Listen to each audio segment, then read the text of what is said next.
Assalamualaikum warahmatullahi wabarakatuh. Alkisah, pada suatu ketika Abu Nawas pergi dan belum kembali.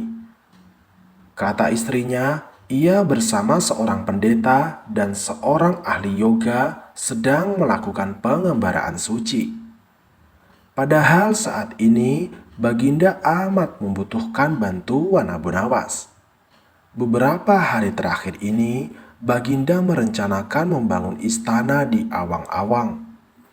Karena sebagian dari raja-raja negeri sahabat telah membangun bangunan-bangunan yang luar biasa.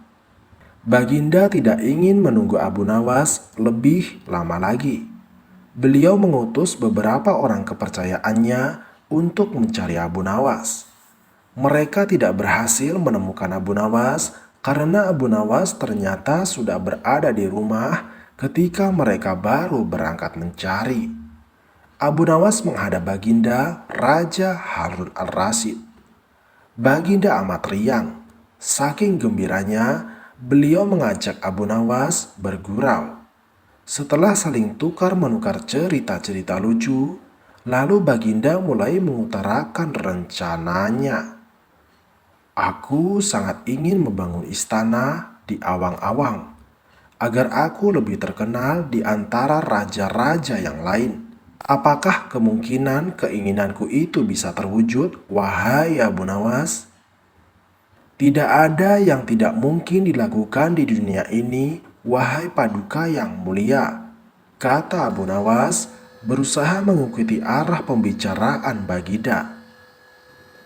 Kalau menurut pendapatmu, hal itu tidak mustahil diwujudkan, maka aku serahkan sepenuhnya tugas ini kepadamu, kata Baginda. Abu Nawas terperanjat.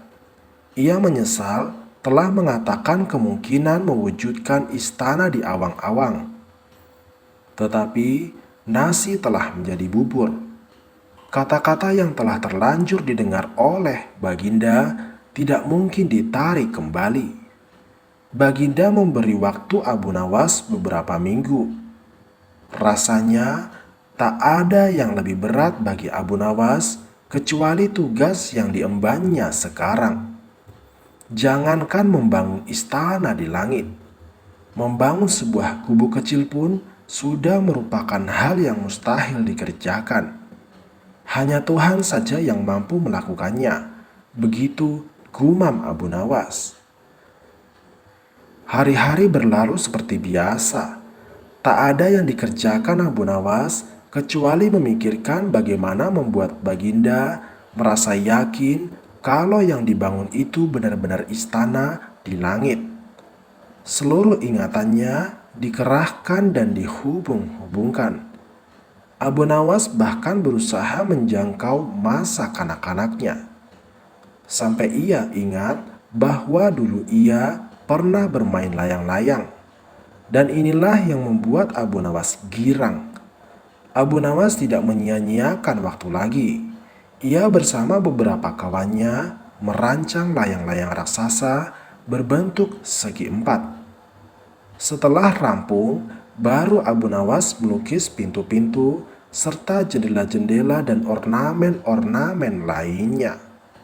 Ketika semuanya selesai, Abu Nawas dan kawan-kawannya menerbangkan layang-layang raksasa itu dari suatu tempat yang dirahasiakan. Begitu layang-layang raksasa berbentuk istana itu mengapung di angkasa, penduduk negeri gempar. Baginda Raja kegirangan bukan kepalang. Benarkah Abu Nawas berhasil membangun istana di langit? Dengan tidak sabar, beliau didampingi beberapa orang pengawal bergegas menemui Abu Nawas. Abu Nawas berkata dengan bangga, "Paduka yang mulia, istana pesanan Paduka telah rampung." "Engkau benar-benar hebat, wahai Abu Nawas," kata Baginda memuji Abu Nawas. "Terima kasih Baginda yang mulia," kata Abu Nawas. "Lalu bagaimana caranya aku ke sana?" tanya Baginda. Dengan tambang, Paduka yang mulia, kata Abu Nawas. Kalau begitu, siapkan tambang itu sekarang. Aku ingin segera melihat istanaku dari dekat, kata Baginda tidak sabar. Maafkan hamba Paduka yang mulia, hamba kemarin lupa memasang tambang itu, sehingga seorang kawan hamba tertinggal di sana dan tidak bisa turun, kata Abu Nawas. Bagaimana dengan engkau sendiri Abu Nawas? Dengan apa engkau turun ke bumi? Tanya Baginda. Dengan menggunakan sayap, Paduka yang mulia, kata Abu Nawas dengan bangga. Kalau begitu, buatkan aku sayap agar aku bisa terbang ke sana, kata Baginda. Paduka yang mulia, sayap itu hanya bisa diciptakan dalam mimpi, kata Abu Nawas menjelaskan. Engkau berani mengatakan aku gila sepertimu? Tanya Baginda sambil melotot. Ya Baginda, kurang lebih seperti itu, jawab Abu Nawas tangkas. Apa maksudmu? Tanya Baginda lagi. Baginda tahu bahwa membangun istana di awang-awang adalah pekerjaan yang mustahil dilaksanakan. Tetapi Baginda tetap menyuruh hamba mengerjakannya. Sedangkan hamba juga tahu bahwa pekerjaan itu mustahil dikerjakan. Tetapi hamba tetap menyanggupi titah Baginda yang tidak masuk akal itu, kata Abu Nawas berusaha meyakinkan Baginda. Tanpa menoleh, Baginda Raja kembali ke istana diiringi para pengawalnya. Abu Nawas berdiri sendirian sambil memandangi ke atas melihat istana terapung di awang-awang.